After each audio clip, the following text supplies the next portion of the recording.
नमस्कार, स्वागत है आप सभी का वीडियो गुरु में। और आज वीडियो गुरु में हम लोग बात करने वाले हैं सिंपल इंटरेस्ट और कंपाउंड इंटरेस्ट की। अभी हम लोगों ने बेसिक सिंपल इंटरेस्ट का कॉन्सेप्ट पे बात करी। आज हम लोग बात करेंगे कंपाउंड इंटरेस्ट यानी चक्रवृद्धि ब्याज की। अब कंपाउंड इंटरेस्ट या चक्रवृद्धि ब्याज की जहां पर बात होती है तो पहला सवाल आता है कि कंपाउंड इंटरेस्ट होता क्या है, क्यों इसकी जरूरत पड़ी और क्या डिफरेंस है इसमें और सिंपल इंटरेस्ट में। तो सबसे पहले हम लोग बात करेंगे कंपाउंड इंटरेस्ट होता क्या है। कंपाउंड इंटरेस्ट एक कॉन्सेप्ट है जहां पर एक क्या हुआ, मान लीजिए कोई एक आदमी था जिसने किसी एक आदमी को 1000 रुपए दिए। एक आदमी था जिसने किसी एक आदमी को 1000 रुपए दिए और उस आदमी ने कहा कि मैं तुम्हें इसके बदले में 100 रुपए ब्याज दूंगा हर महीने। 100 रुपए ब्याज दूंगा हर महीने। तुम मुझे 1000 रुपए दो, मैं तुम्हें 100 रुपए हर महीने ब्याज दूंगा। अब क्या हुआ कि जब 100 रुपए या साल, मान लो 100 रुपए साल में आपको ब्याज लौटाऊंगा। अब क्या हुआ, पहले साल जब खत्म हुआ तो इसके पास जो 1000 रुपए था वो तो ये लौटा नहीं पाया, प्लस 100 रुपए जो इसे ब्याज देना था वो भी नहीं दे पाया। 100 रुपए जो ब्याज देना था वो भी नहीं दे पाया। तो ऐसे में क्या हुआ, जिस आदमी ने इसको उधार दिया उस आदमी ने कहा 1000 और ये 100 रुपए जो मेरे अब तुम्हारे पास हैं, तुमने मेरे 100 रुपए नहीं लौटाए तो मेरे वो 100 रुपए भी अब तुम्हारे पास हैं, यानी अब तुम मुझे 1100 रुपए इस साल के एंड में क्या हो गए, उधार में हो गए। इस साल के एंड तक तुम मेरे से 1100 रुपए उधार में हो गए। अब अगर तुमने मुझे 1100 नहीं दिए तो अब तुम मुझे इस हिसाब से 1000 का 100 मतलब 10%। अब तुम मुझे 10% के हिसाब से 1100 रुपए का दोगे, यानी अब मुझे तुम 110 रुपए ब्याज दोगे इस साल। मतलब पहले साल जो बात हुई थी वो 100 रुपए की हुई, पर पहले साल के एंड में जब वो पैसा नहीं दे पाया तो बात किसकी हो गई, 110 की। अब बात हो गई 110 की, फिर क्या हुआ, अब मान लो ये 110 भी वो नहीं दे पाया तो अब उसने कहा कि 1100 रुपए तुम्हारे पास थे मेरे, 110 और आ गए, यानी कि अब तुम्हारे पास मेरा उधार हो गया है 1210 रुपए। यानी 2 साल के एंड में अब तुम्हारे पास मेरा कितना पैसा है, 1210 रुपए। यानी अब मैं इसका 10% लूंगा, 121 रुपए ब्याज लूंगा। अब मैं इसका 10% ब्याज लूंगा, यानी 121 रुपए ब्याज लूंगा। तो नॉर्मल सिंपल इंटरेस्ट के केस में क्या होता था, नॉर्मल सिंपल इंटरेस्ट के केस में 10% के हिसाब से आपको ब्याज मिल जाता था 3 साल का, तो आप कहते थे 300 रुपए। ठीक है, 1000 पर 300 रुपए। पर अब इस केस में आप देखिए आपको कितना मिला ब्याज, 100 रुपए ये मिला, 110 रुपए ये मिला और 121 रुपए ये मिला। तो आपने ऐड किया तो ये कितना हो गया, 331। आपने क्या किया, आपने जो सिंपल इंटरेस्ट से था उससे ज्यादा ब्याज पाया पहली बार।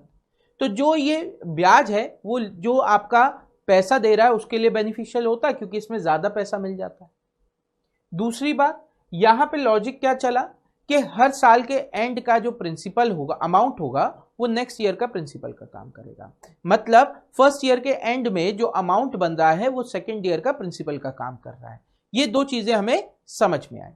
तो अब हम क्या करेंगे, कंपाउंड इंटरेस्ट समझ में आ गया। जब हमें इंटरेस्ट पर इंटरेस्ट मिल रहा हो, प्रिंसिपल पे भी इंटरेस्ट मिल रहा हो और इंटरेस्ट पर भी इंटरेस्ट मिल रहा हो, तो वो आपका क्या हो जाता है, कंपाउंड इंटरेस्ट हो जाता है, यानी चक्रवृद्धि ब्याज।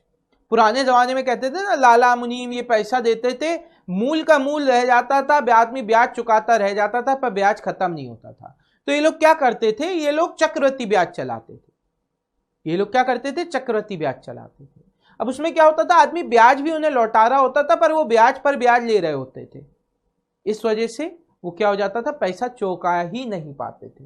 सिंपल इंटरेस्ट में आराम से चुका सकते थे। तो कंपाउंड इंटरेस्ट ये हो गया। तो अब इसके बेसिक फॉर्मूले की बात करेंगे। इसका बेसिक फॉर्मूला क्या चलता है, इसका बेसिक फॉर्मूले होता है amount equal to P 1 + R/100 की पावर T। ये इसका बेसिक फॉर्मूला है। ये इसका बेसिक फॉर्मूला है जो कह रहा है A = P 1 + R/100 × T। यानी अगर मुझे CI निकालना है तो मुझे क्या करना पड़ेगा, इसमें से प्रिंसिपल को माइनस करना पड़ेगा, इसमें से प्रिंसिपल को क्या करना पड़ेगा, माइनस करना पड़ेगा। अगर मैं प्रिंसिपल माइनस कर दूंगा तो मेरे पास बचेगा 1 प्लस आर अपॉन 100 की पावर टी माइनस। ये कंपाउंड टेस्ट का फॉर्मूला हो जाता है, ये बेसिक फॉर्मूला है इसका, ठीक है। अब ये बनता कैसे है, ये बनता इस प्रकार से है कि आपके दिमाग में एक बात क्लियर है कि ए अमाउंट है, पहले साल के एंड में ये हो जाएगा पी का 1 प्लस आर अपॉन 100। अब क्या हुआ, ये जो अमाउंट आया फर्स्ट ईयर के एंड में, ये सेकेंड ईयर के प्रिंसिपल का काम करेंगे, यानी सेकेंड ईयर क्या हो जाएगा, अमाउंट प्रिंसिपल का काम ये पूरा करेगा, तो ये प्रिंसिपल हो जाएगा 1 प्लस आर अपॉन 100, और इस साल का ब्याज निकालने के लिए 1 प्लस आर अपॉन 100 एक और बार। अब क्या हुआ, 2 साल के एंड में जो अमाउंट आ रहा है वो तीसरे साल का प्रिंसिपल, यानी तीसरे साल का अमाउंट निकालना है, तो P 1 plus R upon 100, 1 plus R upon 100, यह आपका क्या आ गया, प्रिंसिपल आ गया। दूसरे साल के एंड का जो अमाउंट है वो तीसरे साल का क्या हो जाएगा, प्रिंसिपल हो जाएगा, तो ये प्रिंसिपल रखा, फिर इसका मल्टीप्लाई किया, यानी हमें क्या पता चल रहा है कि 1 plus R upon 100, 1 plus R upon 100 उतनी बार मल्टीप्लाई होगा जितनी बार इस पे टाइम लग रहा है, मतलब जितना टाइम है उतनी बार ये होगा। तो अगर यहां पे टाइम अमाउंट टी टाइम का हो जाएगा तो ये क्या हो जाएगा, P 1 प्लस आर अपॉन 100, और ये ऐसा टी टाइम्स आएगा, इसलिए इसकी पावर टी हो जाती है। क्लियर है, यानी अगर यहां पे रेट सेम नहीं होता तब, अगर रेट सेम नहीं होता तो अमाउंट का फॉर्मूला होता A P 1 plus R 1 upon 100, 1 plus R 2 upon 100। अगर रेट हर साल अलग अलग लग रहा होता, रेट अगर हर साल अलग अलग लग रहा होता तो ये केस इस तरीके से बनता चला जाता, और यहां पे आ जाता 1 प्लस आर टी अपॉन 100। समझ, तब ये हमारा फॉर्मूला इतनी बात क्लियर हो गई। आप कहोगे सर फॉर्मूले का कहीं इस्तेमाल होता है, कई बार आपका फॉर्मूला बहुत मदद करता है चीजों को समझने के लिए। बाकी हम लोग बात करेंगे कैसी अप्रोचेज हम यहाँ पे इस्तेमाल करेंगे, फिलहाल आप फॉर्मूले से समझिए, आपको इस्तेमाल करना इसलिए जरूरी होता है, कई चीजें क्लियर हो जाती हैं, कई बार ये बहुत हेल्प करता है। चलिए यहाँ पे बात हो रही है किसकी, अगला बात करें हाफ ईयरली और क्वार्टरली की। हाफ ईयरली और क्वार्टरली के लिए क्या केस चलता है, पहले तो समझिए हाफ ईयरली यानी अर्धवार्षिक क्या होता है, जब साल में एक ब्याज 6 महीने पर लगे, और क्वार्टरली यानी त्रिमासिक, यानी साल में हर 3 महीने बाद लगे, यानी साल में 4 बार लगे,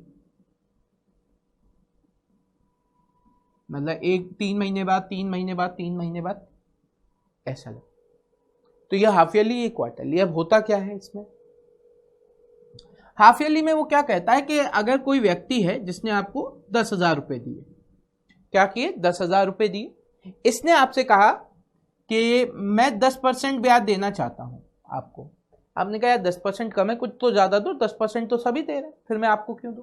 उसने कहा नहीं भैया मैं 10% से ज्यादा नहीं दे पाऊंगा। फिर आपने एक चालाकी करी, आपने उससे कहा एक काम करो तो मुझे 10% ही दो, पहले 6 महीने 5%, दूसरे 6 महीने 5%, पहले 6 महीने 5%, दूसरे 6 महीने 5%।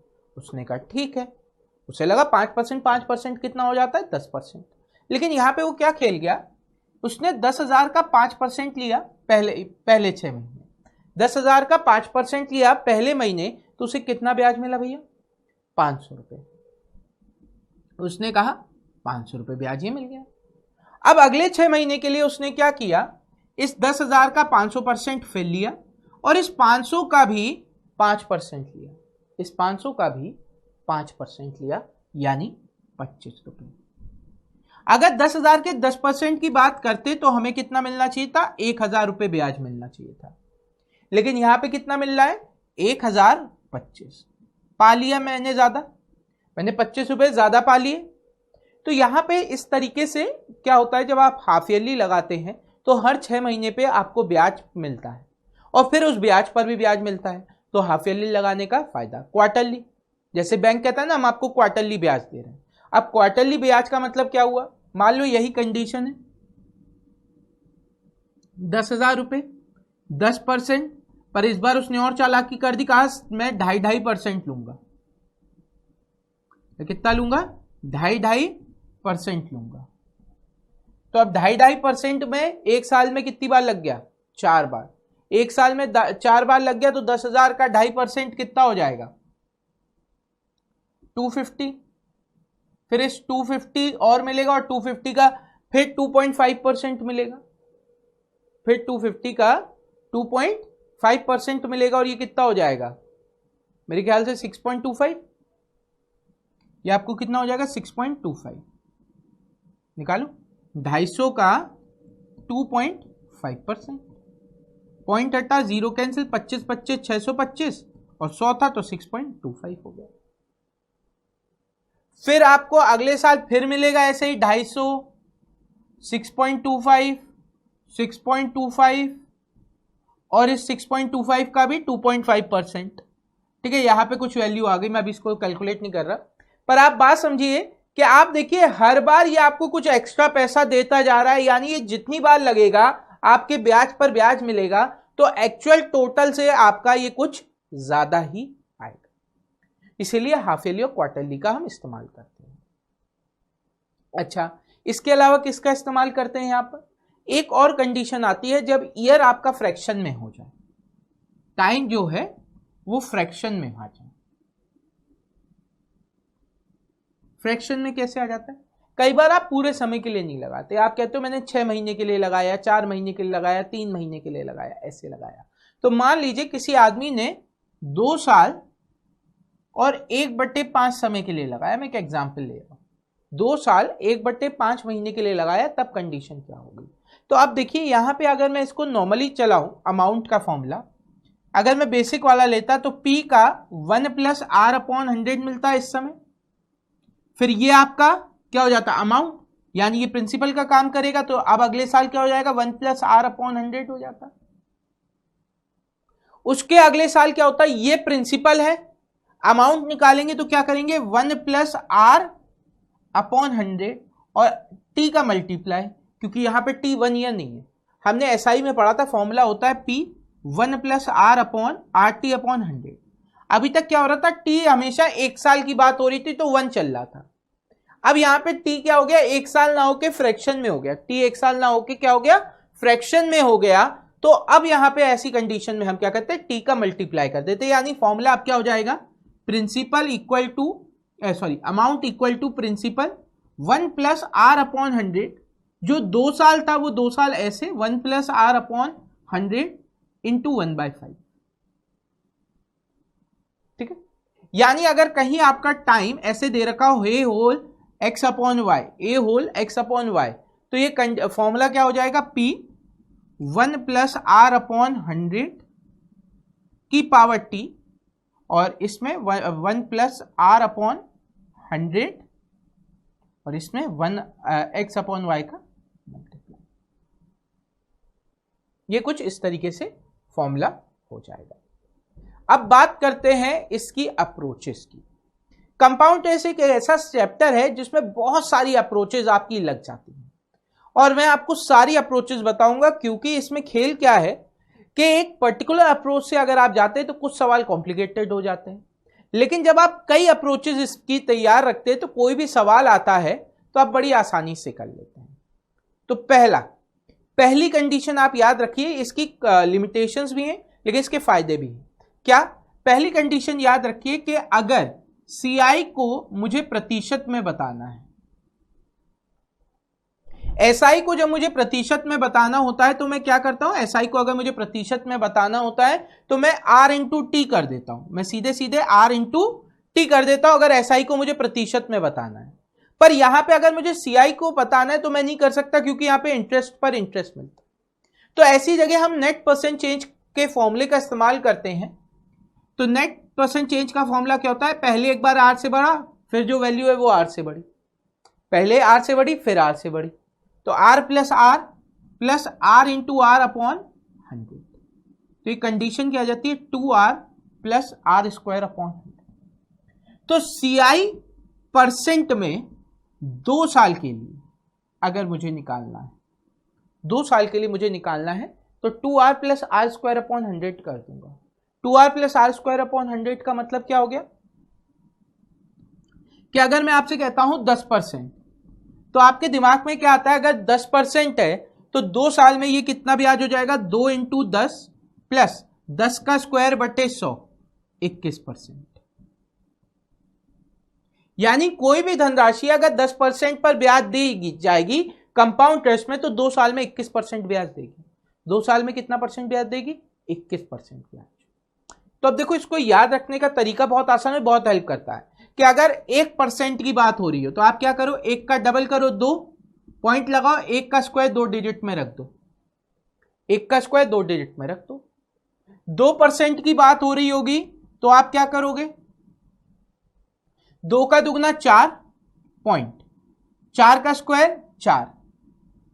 3% की बात हो रही होगी तो 3 का दुगना 6, 3 का स्क्वायर 9। 4% की बात हो रही होगी 8.16। 5% की बात हो रही होगी 10.25। 6% की बात हो रही होगी 12.36। अब देखो 10% की बात हो रही है, 10% के केस में क्या हुआ, 10 का दुगना 20, पॉइंट 10 का स्क्वायर 100 मतलब 2 डिजिट रखनी है, एक कैरी आ गया, 21 हो गया। 11% तो 11 का स्क्वायर ले लो, 11 का स्क्वायर कितना होता है, 121। 121 है तो 21 आया, पॉइंट के बाद एक कैरी, 11 का दुगना 22, एक कैरी था तो ये कितना हो गया, 23.21। 12% की बात हो जाएगी तो 12 का स्क्वायर कितना होता है, 144।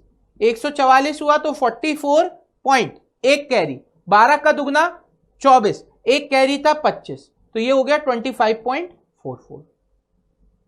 तो बहुत जगह ये आपकी मदद करते हैं। पहले तो अगर आप इन्हें याद रख लेते हैं। अच्छा, 3 साल की बात हो रही हो, 3 साल की बात हो रही होगी तो 2 साल का जो केस आ रहा है आपका, 2r plus R square upon 100, इसके साथ हम फिर r का इस्तेमाल कर लेंगे, इसके साथ हम फिर r का इस्तेमाल कर लेंगे, plus r into 2r plus R square upon 100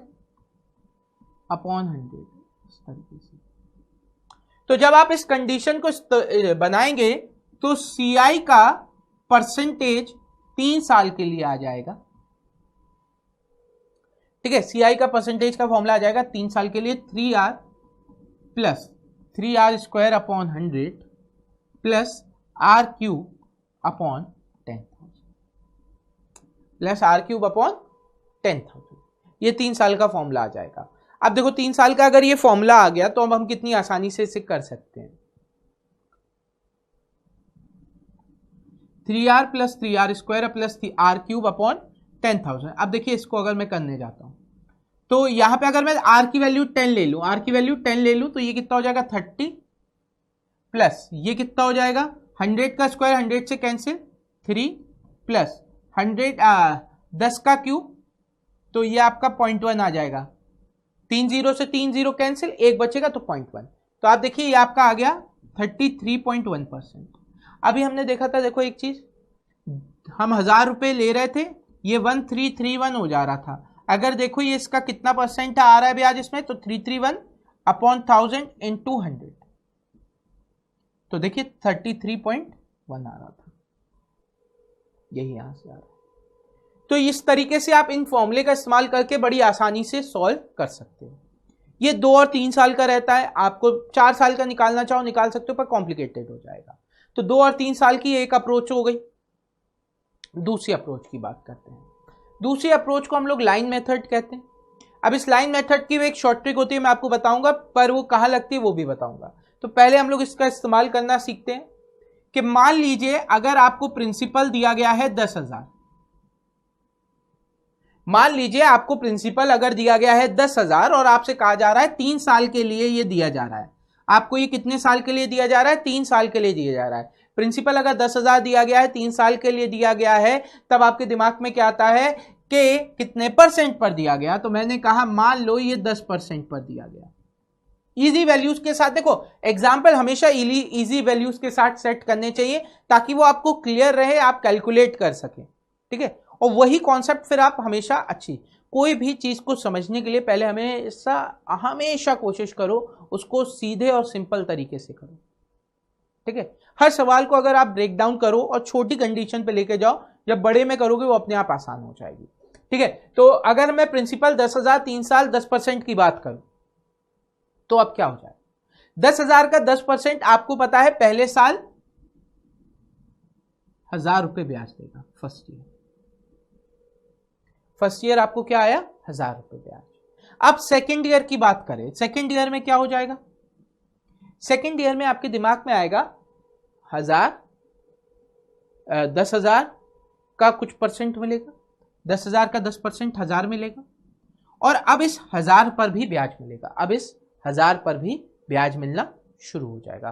तो 1,000 का 10% हो जाएगा 100। 3 साल की बात कर रहे थे हम लोग, तो 2 साल का ब्याज ये आ गया। अब देखो पहले 2 साल के ब्याज का केस समझते हैं। पहले अगर मैं 2 साल के ब्याज की बात करूं तो ये जो पोर्शन आपको दिख रहा है ये पोर्शन आपका एसआई हो गया, ये पोर्शन आपका क्या हो गया एसआई हो गया, और ये जो पोर्शन है ये आपका सीआई हो गया, ये आपका कितना हो गया सीआई हो गया। यानी अगर सिर्फ इस लाइन को जोड़ते जाए 1,000 को, ये जितनी बार आ रहा है ये आपका एसआई को डिनोट करेगा, और अगर मैं जो ब्याज पर ब्याज मिल रहा है ये 100 रुपए इसे भी इंक्लूड कर लूं तो सीआई का वैल्यू देगा। तो मुझे क्या पता चला, सीआई और एसआई का जो अंतर है यहां पर, सीआई और एसआई का जो अंतर है वो क्या है, वो ये 100 रुपए है, वो क्या है वो ये 100 रुपए है। अच्छा, तो 2 साल के एंड में सीआई और एसआई का जो डिफरेंस होगा, 2 साल के एंड में जो एसआई और सीआई का डिफरेंस होगा वो क्या होगा, वो ये होगा बच्चों कि ये जो 1,000 रुपए है, ये जो 1,000 रुपए है उस 1,000 पर मिलने वाला ब्याज, उस 1,000 पर मिलने वाला ब्याज हमारा एसआई और सीआई का डिफरेंस होगा 2 साल में। तो हमें क्या पता चला, अगर 2 साल की बात है, अगर 2 साल की बात है तो मेरे दिमाग में एक बात आई कि इस 1,000 रुपए पर जो ब्याज मिला है, जो इस 1,000 रुपए पर ब्याज मिला है वो मेरा डिफरेंस है। तो अब यह 1,000 रुपए का फॉर्मूला कैसे निकल सकता है, पी का R%, पी का R% आपका क्या हो गया, जो भी प्रिंसिपल है उसका R% निकाला तो ये 1,000 रुपए आ गया था, यानी ये ब्याज आ गया था। अब इस ब्याज का ब्याज मिल रहा है, ब्याज का ब्याज मतलब ये जो वैल्यू है इस पर जो इंटरेस्ट मिल रहा है, तो इस वैल्यू का इंटरेस्ट क्या हो जाएगा R/100, जिसे मैं लिख सकता हूं P R² upon 100, P R² upon R/100 का होल स्क्वायर, R/100 का होल स्क्वायर। तो CI/SI का डिफरेंस आ गया। ठीक है, चाहो तो इस फॉर्मूले से भी इस कंडीशन को समझ सकते हो, 2R + R² अपॉन 100। तो ये जो 2R है 2 साल का SI क्या हो जाएगा 2 × R, तो 2R SI के बराबर, ये दोनों कैंसिल आउट। आपके पास कितना बचा, आपके पास बचा R² अपॉन 100% में।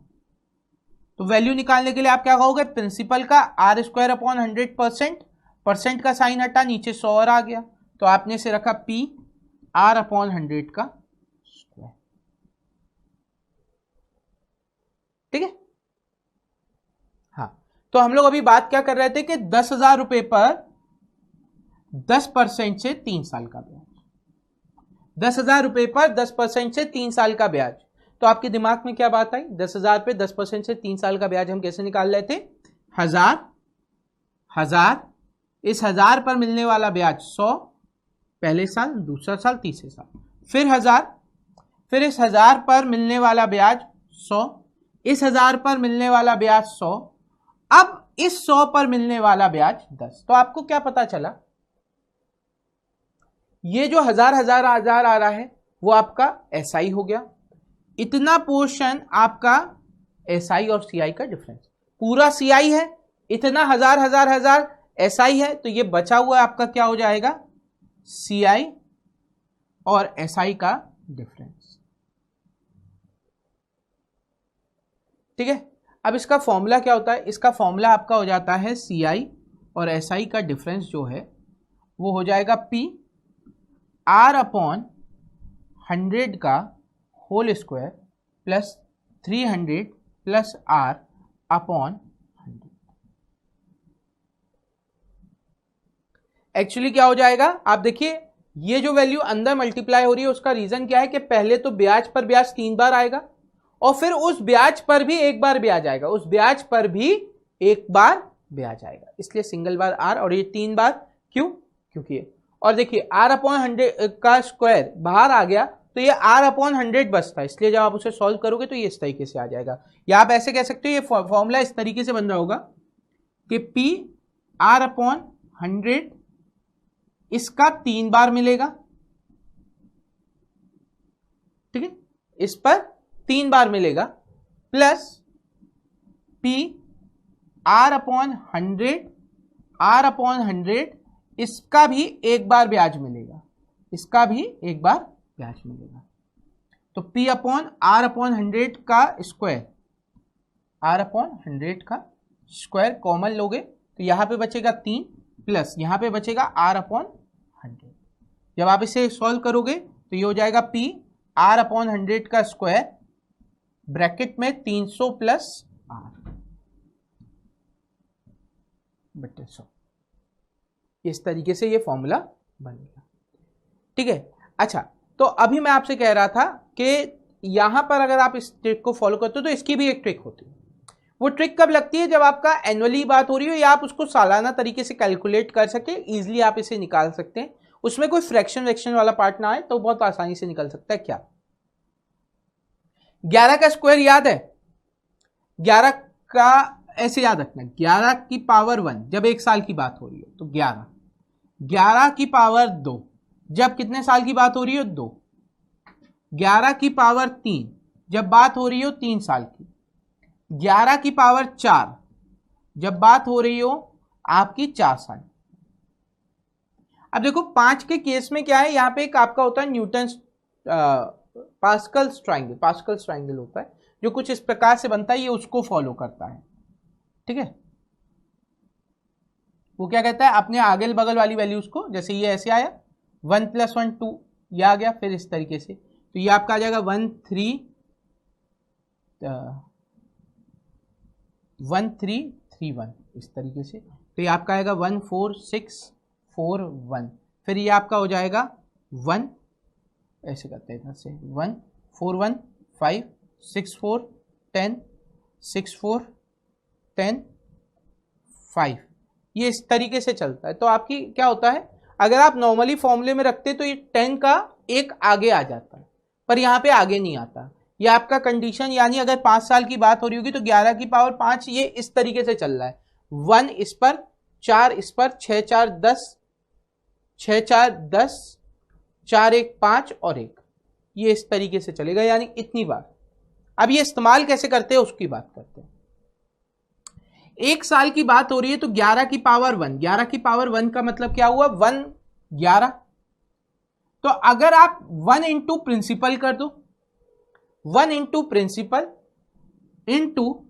प्रिंसिपल का R%, तो ये आपका अमाउंट दे गया, ये आपका अमाउंट दे गया ऐड करने पर, ठीक है। 11 2 साल की बात तो 11 का स्क्वायर, 2 साल की बात 11 का square 1 into principal plus 2 into P into R/100 प्लस 1 into P into R/100 into R/100, यानी ब्याज पर ब्याज। 3 साल की बात हो रही हो तो 11 का क्यूब, इसी तरीके से 1 into P plus 3 into P into R/100 प्लस 1 into P into 3 into P into R/100 और एक, मैं इसका सीधे सीधे क्यूब लिख दे रहा हूं, ठीक है। आप कहोगे सर ये क्या कर रहे हो, समझ में नहीं आ रहा, देखो इसको समझाता हूं। अभी ये 11 का हमेशा चलेगा, ये न्यूटन्स का पास्कल्स का ट्राइंगल के फॉर्म से निकाला हुआ मेथड है।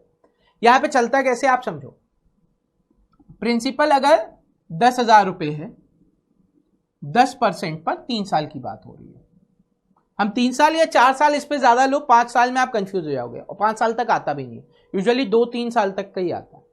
तो आप देखो इसको करोगे तो कैसे करोगे। पहले तो अगर मुझे अमाउंट पूछा जाएगा तो मैं लूंगा 11 का पावर 3 होता है 133, 11 का क्यूब। अगर मुझसे अमाउंट पूछा जाएगा तो मैं सब कुछ लूंगा। तो अगर अमाउंट पूछा जा रहा है तो वह 1 इंटू प्रिंसिपल 10,000 है प्लस 3 इंटू 10,000 का 10%, 10,000 का 10%, 10,000 का 10% हो जाएगा 1000 प्लस 3 इंटू अब 1000 का 10%, 1000 का 10% हो जाएगा 100 प्लस 1 इंटू 100 का 10% हो जाएगा 10, 100 का 10% हो जाएगा 10। तो अगर मुझे अमाउंट चाहिए तो मैं सबको लूंगा, अगर मुझे सिर्फ कंपाउंड इंटरेस्ट चाहिए तो मैं इतना लूंगा, अगर मुझे सिर्फ सिंपल इंटरेस्ट चाहिए तो मैं इतना लूंगा, अगर मुझे सीआई और एसआई का डिफरेंस चाहिए तब मैं इतना लूंगा, अगर मुझे एसआई और सीआई का डिफरेंस चाहिए तो मैं इतना लूंगा। आप करके देखो, 10,000 का 10% से 3 साल, तो पहले साल 1000, दूसरे साल 1000, तीसरे साल 1000, 1000 पर 100 और 100 का 10। अब आप देखिए, एक बार प्रिंसिपल आया, एक बार प्रिंसिपल आया, ये जो इस पर आने वाला ब्याज है वो 3 बार आया, इस पर आने वाला ब्याज 3 बार आया, इन 3 ब्याज पर आने वाला ब्याज 3 बार आया, इस 1000 पर आने वाला ब्याज 3 बार आया, 3 बार आया, एक बार इस 100 पर भी ब्याज आया, एक बार इस 100 पर भी ब्याज। अगर 4 साल की बात हो रही होती तब आप क्या करते, 1 इंटू 10,000 क्या होता है 14641, ठीक है, plus 4 into 1000 plus 6 into 100 plus 4 into 10 plus 1 into 1। हमने क्या किया, 10,000 का 10% 1000, 1000 का 10% 100, 100 का 10% 10, 10 का 10% 1।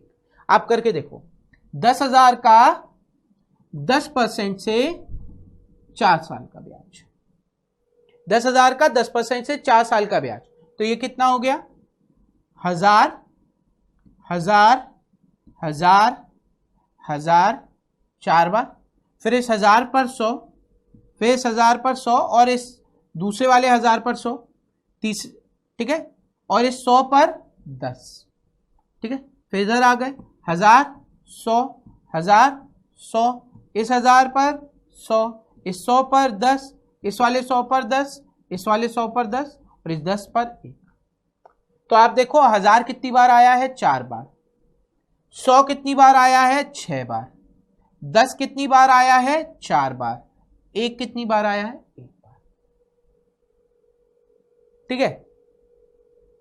तो आप अगर ये कंडीशन याद रखते तो ऐसे ये आसानी से लगा सकते हैं। अब ये कहां नहीं लगेगा, अगर साल 2/5 हो जाए, 1/5 हो जाए, ऐसे में ये दिक्कत देगा। लेकिन हाँ, इसमें आप कर सकते हो, जैसे अगर मैं आपसे कहता हूं टाइम 2 साल 2 सही 1/5 है, तो अगर 10,000 पर निकालना है 10% से, तो आप क्या करोगे, 2 साल पूरा लगा, तीसरे साल आधे समय के लिए लगा, 2 साल पूरा लगा यानी 1000, 1000, 100, तीसरे साल कुछ समय के लिए लगा, लेकिन मैंने तीसरे साल पूरा निकाला 1000, 100, 100, 10 और क्या किया, इसका 1/5 भाग निकाल लिया, इस पूरे का 1/5 भाग निकाल लिया, क्योंकि मैंने 1 साल का ब्याज निकाला, ये समय कितने के लिए लगा 1/5, क्योंकि 2 साल तो पूरा लगा, तीसरे साल में 1/5 समय के लिए लगा, तो इसका 1/5 भाग कर लिया। ये दूसरी अप्रोच है। अब तीसरी अप्रोच सुनो, ये भी बड़े काम की है। कहोगे सर इतनी अप्रोचेस बताओगे तो क्या होगा। देखो ये वीडियो जैसे ही लग जाए, इस अप्रोचेस को कई बार देखो, रिपीटेडली देखो। जब आप 10-12 बार देखोगे, एक बार मतलब एक अप्रोच को एक बार देखो और 10 बार देखो रिपीट करके, फिर दूसरी अप्रोच देखो, उसे 10 बार देखो, फिर तीसरी अप्रोच देखो, उसे 10 बार देखो और उन्हें प्रैक्टिस करो। और जब तीनों अप्रोचेस पे आपको कमांड हो जाएगा, आप देखोगे सवाल बड़ी आसानी से लगने लगेंगे। अब तीसरी अप्रोच क्या होती है, तीसरी अप्रोच आपके बहुत काम आती है। ये कैसे हम खेलते हैं इसके साथ आप देखिए, मान लीजिए आपको कहीं पर 10% ब्याज मिल रहा है, मान लीजिए आपको कहीं पर 10% ब्याज मिल रहा है, 10% की फ्रैक्शन वैल्यू क्या होती है? 10% की फ्रैक्शन वैल्यू होती है 1/10। 10% की क्या होती है फ्रैक्शन वैल्यू? 1/10। इसका मतलब क्या हुआ? इस 10 पर 1 रुपए ब्याज मिलेगा, इस 10 पर 1 रुपए ब्याज मिलेगा, यानी कि 11/10 भाग हो जाएगा, यानी कि 11/10 भाग हो जाएगा। और ये 11/10 भाग अपने आप चलता रहेगा हर बार क्या होगा? ये प्रिंसिपल हो जाएगा इसका ही 11/10 भाग। तो अगर जितने समय की बात हो रही है, 1 साल की बात हो रही हो 1, 2 साल की बात हो रही हो तो पावर 2, 3 साल की बात हो रही हो तो पावर 3। आप यही तो कर रहे हो। देखो अगर मैं नॉर्मली बात करूं तो प्रिंसिपल 1 + r/100 की पावर t है। अब r की जगह अगर मैं 10% रखूं तो 1 + r 10 हो जाएगा 100, 0 से 0 कैंसिल, 11/10 हो जाएगा। और आपका जो भी समय है वो t इस पर चलता रहेगा। यही कॉन्सेप्ट है, तो यहां पे भी यही कर रहे हैं। अब फायदा क्या है? फायदा यह है कि आपका कंपैरिजन आसान हो जाता है। मान लो एक एग्जांपल ले रहा हूं, 25% है, 25% है। आपने कहा 1/4 यानी कि 5/4। 1 साल की बात हो रही है तो आप क्या कहोगे? प्रिंसिपल अगर 4 है तो CI 1 होगा, अमाउंट 5। अब मान लो ये 2 साल की बात है तो इसका स्क्वायर हो जाएगा, स्क्वायर हो गया तो 25 16। ये जो आ गया ये कितना हो गया? ये 9 हो गया। ये जो आया वो कितना हो गया? 9 हो गया। तो आपको क्या पता चला 2 साल के केस में कि प्रिंसिपल 16 है, CI 9 है, अमाउंट 25। 3 साल की बात हो जाए, 3 साल की बात हो रही है तो ये कितना हो जाएगा? 125/64, 125/64। यानी आपको यहां पे क्या पता चलेगा? प्रिंसिपल 64 है, CI आपका कितना है? 61, और अमाउंट जो है 125। अब यहां से आप बड़ी आसानी से चीजें सॉल्व कर सकते हैं। अच्छा, इसका और कैसे इस्तेमाल करते हैं, ये और आसान करने में चीजें कैसे आती हैं? मान लो अभी हमने 3 साल की बात करी थी, हमने 3 साल की बात करी थी तो हमने प्रिंसिपल माना था 64। अच्छा, रेट कितना था? 25%। 25% का मतलब होता है 1/4।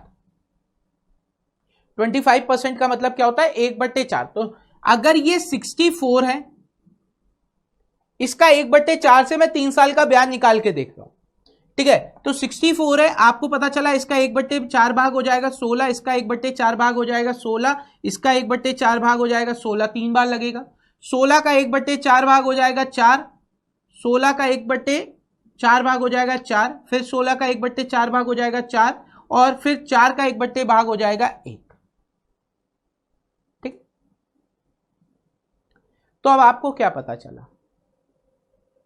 आपको पता चला कि अगर 2 साल की बात हो रही है, अगर आपके केवल मैं सेकेंड ईयर की बात करूं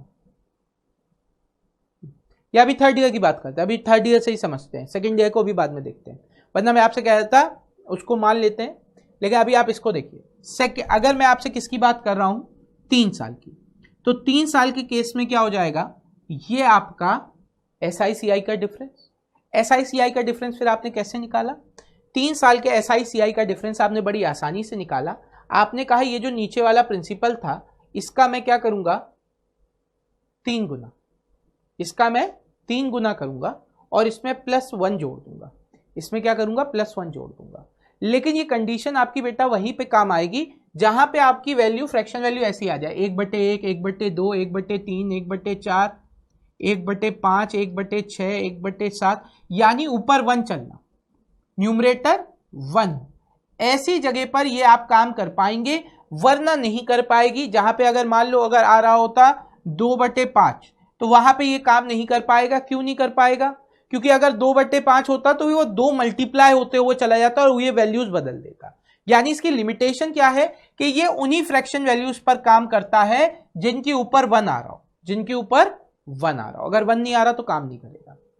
ठीक है, तो आपको पता चला अगर यहां पे 3 साल का CI और SI के डिफरेंस की बात हो रही हो तो आप सीधे क्या कर सकते हो, 1/4 है तो 4 का 3 गुना +1। अगर आपसे कहते सेकेंड ईयर, ये आता है क्योंकि सवाल, और थर्ड ईयर के, सेकेंड ईयर और थर्ड ईयर के CI और SI का डिफरेंस, सेकेंड ईयर के और थर्ड ईयर के CI और SI का डिफरेंस, तो सेकेंड ईयर का CI कितना हो गया और SI का डिफरेंस 4, और यहां पर थर्ड ईयर का क्या हो जाएगा, मैं 3 साल की बात नहीं कर रहा हूं, मैं आपसे सिर्फ बात कर रहा हूं सेकेंड ईयर और थर्ड ईयर, मतलब पर्टिकुलर उस ईयर के।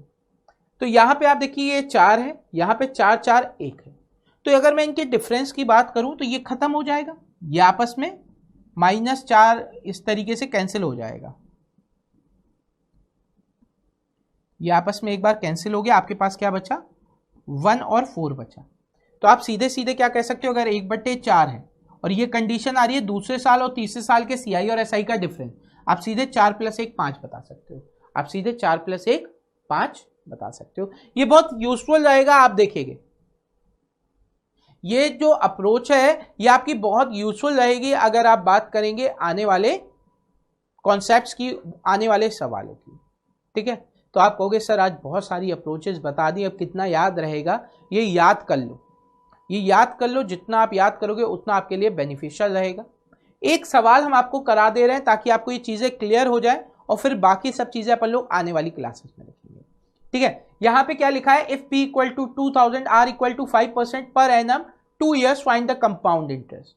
अब देखो हम सारी अप्रोचेस से लगाएंगे, पहले अगर हम बेसिक फॉर्मूले से लगाते तो CI का फॉर्मूला क्या हो जाता, 2000 1 + 5/100 और इसका स्क्वायर -1, इस तरीके से लगाओगे आंसर आ जाएगा। मैं सॉल्व नहीं कर रहा हूं क्योंकि आप लोग कर लोगे, इतना बेसिक है। दूसरा कंडीशन क्या थी, फॉर्मूला बताया था, फॉर्मूला क्या होता है 2 साल का, 2R + R² / 100, यहां से आपका कितना आ जाएगा 10.25%, कितना आ जाएगा 10.25%। तो 2000 का मैंने 10.25% निकाला, पॉइंट हटा, 2 0 नीचे आ गए, 3 0 से 3 0 कैंसिल, 2 से 5 बार, 5 से मैंने इसे डिवाइड किया, 5 से कितनी बार जाएगा 2 0 5 205, ठीक है। लाइन मेथड से किया, लाइन मेथड क्या कहेगा 2000, लाइन मेथड क्या कहेगा 2000 5% के हिसाब से, तो पहले साल 2000 का 5% मिला, 2000 का 5% कितना हो जाएगा, 2000 का 5% आपका हो जाएगा 100 रुपए। अगले साल फिर 2000 का 5% मिला 100, और फिर 100 का 5% मिला 5 205। आप चाहते तो ये वाली कंडीशन से भी कर सकते थे 1 to 1, 1 to 1, यानी हमें सिर्फ इंटरेस्ट चाहिए तो हमें इसकी जरूरत नहीं है, 2 × 2000 का 5%, 2000 का 5% 100 प्लस 1 × 100 का 5% 5 205, ठीक है। अब आप कहोगे क्या सर इसमें वाला मेथड भी लगा सकते हैं, बिल्कुल, आपको जो भी मैंने बताया 5% का मतलब होता है 1/20, 20 + 1 21/20, और इसका क्या करा आपने स्क्वायर कर दिया, तो ये आपका आ गया 441/400, 441/400 आ गया। तो आप कहोगे 2400 के बराबर है, 2400 के बराबर है, तो 41 कितने के बराबर होगा, आपने 400 से इसे डिवाइड किया, ये 5 बार चला गया, मल्टीप्लाई किया, तो 5 और 20 205।